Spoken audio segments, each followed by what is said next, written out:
All right, so this is the color this is the color I want my roux to be.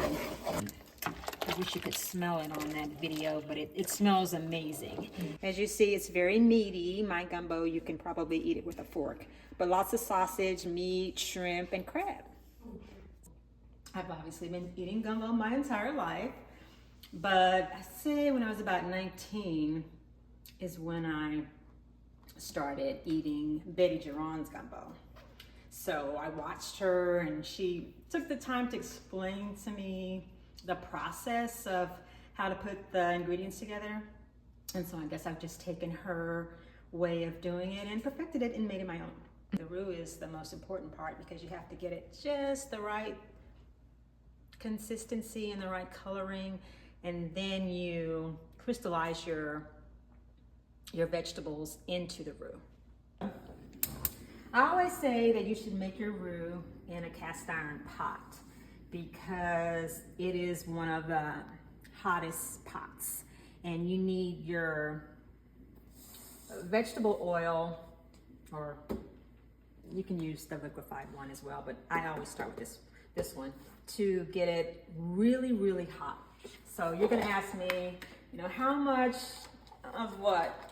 And I don't really measure. So let's just start off, with a heap and get that going, and a wooden spoon. So start that off, let that melt really good before you start adding your flour. Now the flour, you do want to have, the non-bleached one, I think is what I use. You don't need it to rise or anything because this is going to be used to make, in essence, a gravy. But you can use roux to make pork chops. You can use it to do stewed chicken. It just depends on how brown it is. But for the gumbo, you want it to be almost the color of peanut butter. So, and you need to be stirring consistently. So use a wooden spoon and a cast iron pot. So while that's heating, so I start with a very deep pot. Some of my pots are deeper than others. But I start with fresh or filtered water. So I use the whole gallon of this, and then a little bit, this is spring water, and then I'm gonna save a little bit of that. So I just have this simmering so that it's not cold. You don't wanna put your roux into cold water, and you don't wanna put your roux into boiling water, so just simmering, yeah. With this thing, you just have to practice. All right, so you take these heaping spoons, and you can count. I don't, but I'll tell you, you'll know when the consistency is there. So you put this in there, and it should start to sizzle. If it's not sizzling, that means your grease isn't hot enough, and you definitely want it to be really hot. So let's start with 4 of these, 4 heaping tablespoons, and then we're gonna stir. And you're gonna stir and stir and stir. Please don't stop stirring. Because if it starts to get some little white specks in there, you got to start over. All right, so we try to get all the lumps out. I'm starting with a lot of oil, so I'm going to add some more flour to this, but let me get all the lumps out. And it's definitely a very hot pot, definitely hot oil, and you just keep stirring. Add some more.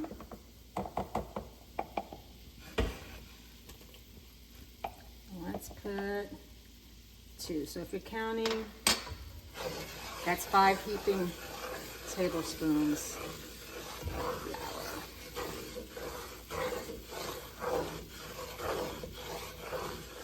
So you don't want to take your eye off of this. I would say it takes a good 6 to 7 minutes to make a really good roux.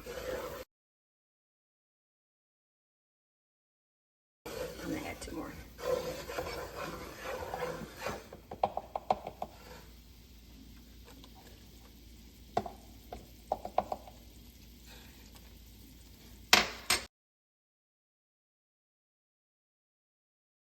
So this is what we call the blonde roux, and it's really white.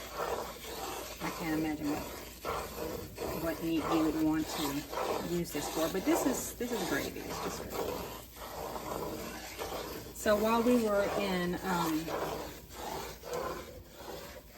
we were actually touring a slave plantation right outside of New Orleans. They explained to us while we were doing the tour, West Africans had occupied that plantation, and they said that gumbo came with the West African slaves. So I don't know how they were doing theirs, but I know that they used a lot of okra in their gumbo.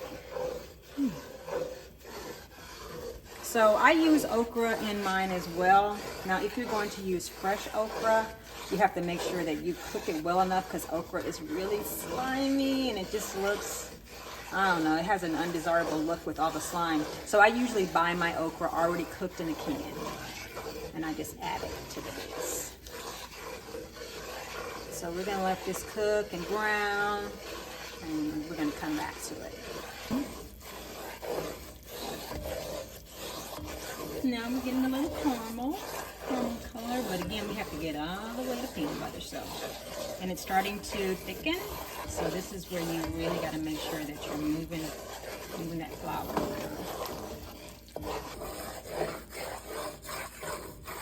I'm still stirring.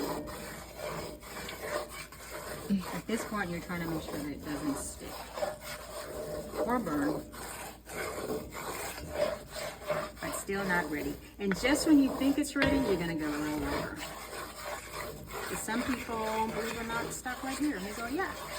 But no. That looks like peanut butter to me. No, I don't know what kind of peanut butter. Peanut butter jiffy.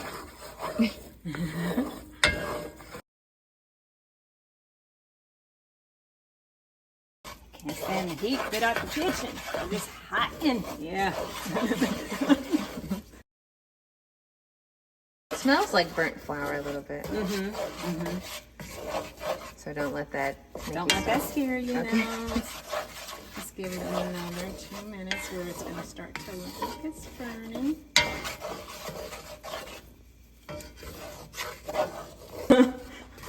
Yes, we've passed the peanut butter color.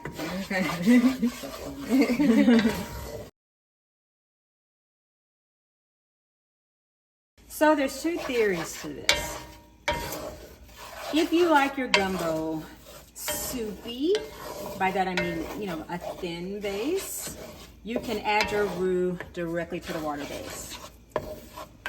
But since this is just oil and flour, if you like your gumbo thick and kind of like a stew, you can add your vegetables to this to crystallize. I mean, it's gonna be good either way, but I usually make mine kind of stewy. Okay, let's go that way. All right, so this is the color this is the color I want my roux to be. Okay. So as you see, I don't know if this is your idea of peanut butter, but this is like spaghetti meat to me. Spaghetti meat, kind of like ground beef. Okay. All right, so to this, I'm going to add my vegetables, and they're going to cook in there. So this is pretty much a full onion. I like a white onion. And then this is the green onion, 1 red pepper, 1 green, and then a stalk of celery. Tiny pieces, as tiny as you can. So now you want to crystallize this. So you're going to mix that in with the roux.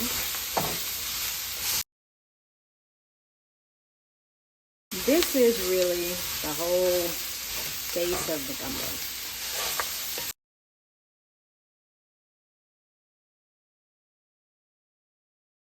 It doesn't take long for the vegetables to get like kind of crystal. They're shiny.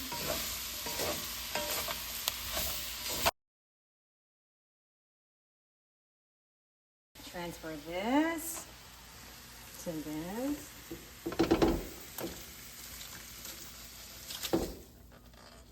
All right, now don't go anywhere with this pot. This pot right here. Turn this pot back on. let's stir this around and get this going.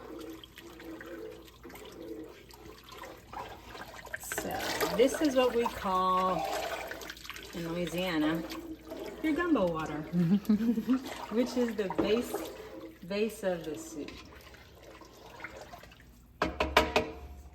In here, you want to cook off some of the grease off the andouille sausage. So this is about 4 pounds of andouille sausage. I'm going to put that in there and let that sizzle a little bit. And let's try to cook some of the grease off, because remember, that's a whole lot of oil in there. So you need to be very careful about not having a greasy gumbo.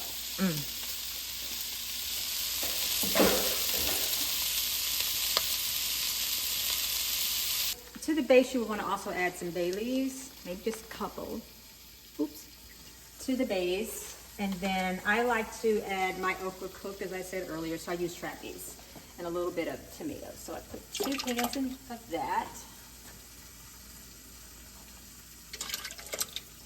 Some might call it cheating. Continue to stir that. Now I'm adding or sauteing the sausage to cook down some of the oil, but I've already done my chicken. So this is a very large pack of skinned chicken thighs that I put in the oven on 350 for about an hour, and I put a lot of seasoning. I mean, you can't go wrong, just mounds and mounds of seasoning, and then maybe 3 little cupfuls or capfuls of vinegar, cider, apple cider, just to kind of give the meat some tenderize, make it tender, and then a little bit of water, and then cover it with some foil and put this on 350 for about 45 minutes, and then of course cut the meat up. I mean, I can't tell you how when I see people's gumbos and there's like a big chicken thigh in there or a big chicken leg in there with a bone still in it. You want your people to be able to eat it on a spoon. So take it off the bone. These are little smokies. These are like cocktail sausages. I cut them up a little bit again to make them spoon size. Again, they add a lot of flavor. All right, so our sausage is with oil in there. That's what you want to cook down. So it doesn't need to cook long, but it does need to cook down. So I'm going to take this out of this pot and put it on some paper towels and let it kind of soak through the oil before I transfer it into the base. All right, so I'm just transferring. And you can use any smoked sausage. You know, we just like andouille because it's traditional Louisiana smoked sausage, and it's just got some really, really great flavors to add to your base. But again, as you see, it's got a lot of oils in it. And this is from H-E-B, but if you really want to get your smoked sausage, then you should buy them in those little meat markets in Louisiana where they're making them fresh. So just let all of that soak through for a minute. But while this is soaking, I'm going to go ahead and add the little smoked sausages, the cocktail sausages. Let that go in there and simmer. And then this chicken base with all of the juices. The juices, yeah. Just all of that in there. You can also, if you find that your gumbo's kind of, I don't know, weak, you didn't make enough roux, you can always add more chicken broth. But if you make your own broth, which is in essence what I did here, it's going to be more flavorful. Stir all that up. Now we're going to use 2.5 pounds of shrimp that we've peeled and debined. We're going to put that in at the very end. But what I'm going to add now is some dry shrimp, which I soaked in some more of that fresh water. So we're going to add that. And that's just 1 pack of dry shrimp. And then let's add into the flavor. I'm going to add the andouille. Now, as far as this cooking, Gumbo is always best the next day, but it's actually going to be done probably in about an hour and 45 minutes. I'm going to let this kind of simmer for about maybe 30 minutes before I add the shrimp.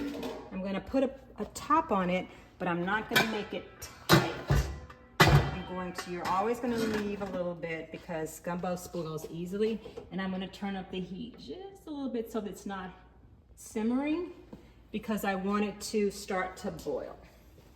So in 30 minutes I'm going to come back, I'm going to add the shrimp, and I'm going to add some crab legs, and then then we'll take our first taste. As you notice, I haven't had any tasters. So we're getting ready to add in our last pieces, and I just buy, you can do any kind of crab. You can do the blue crab. You just basically want to have some flavor.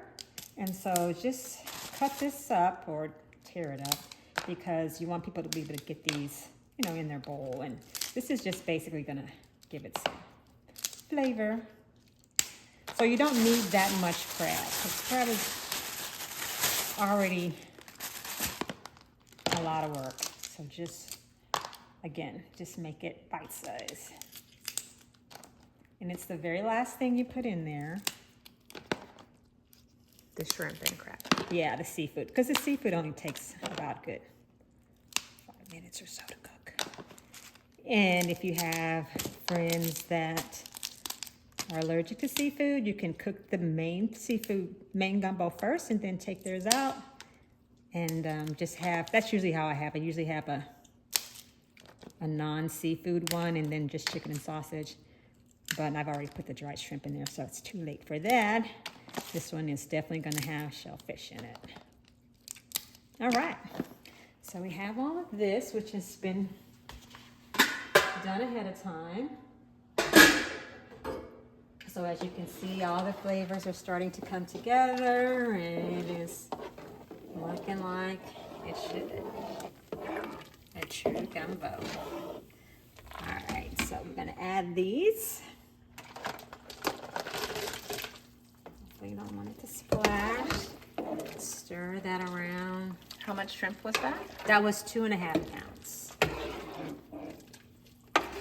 A fresh shrimp. So if you can get it when it's not frozen, those are the best kind, but there's nothing wrong with frozen as well. But you want to get them a good sizable shrimp so it doesn't, you know, boil down and then you have shrimp. All right, so actually this is pretty much your gumbo. Again, it's a lot more flavorful the next day, but it's certainly edible today, and I'm sure we're going to eat some. So we're going to give it like another 30 minutes, but now we can actually bring the fire down to almost a simmer. Give it another 30 minutes. Hot rice is best. We use Zatarans. Remember, Zatarans is a very long grain. So that or jasmine rice is preferred with gumbo. But yeah, definitely rice. More soup than rice, so that it's soupy and not, you know, stewy, or some people just think it's gravy and rice. No, it's actually a soup-based meal. And that's it. Okay, so it's been simmering for at least a good 35 minutes. I've got the rice ready and getting ready to actually put it in a bowl and eat. But I'm going to actually turn it off now. And I did one thing while Shannon was away, and I put in one large jalapeno, and it's going to stay in there whole. And, you know, just add some flavor while it's soaking in. You can see it's like a really thick, rich gumbo color, and I wish you could smell it on that video, but it smells amazing. And so when you first taste it, you're gonna go, oh, you know, it needs a little something. But I tell you, if you just let it sit, the longer it sits, the more the seasons will flow through. So I wouldn't get too crazy with seasoning it in the early stages. If it's like that tomorrow, then yes. But I am going to do a little taste tester. See how this is.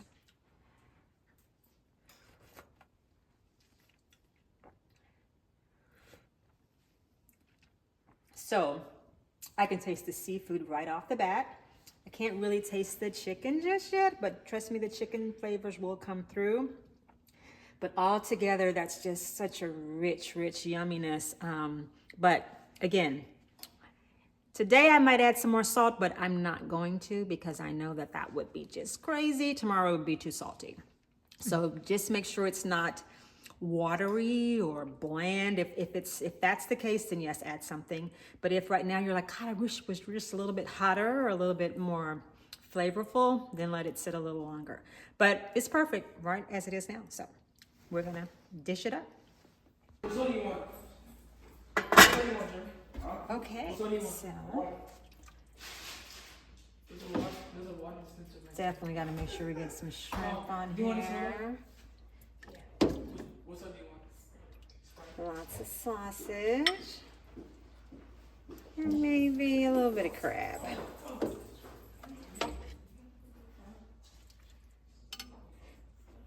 So, this is the final presentation. As you see, it's very meaty. My gumbo, you can probably eat it with a fork. But lots of sausage, meat, shrimp, and crab. So, voila! All right, well let's see what's going on here. All right. Oh, it's hot. Steamy. It's very good for colds too. Delicious. So yummy.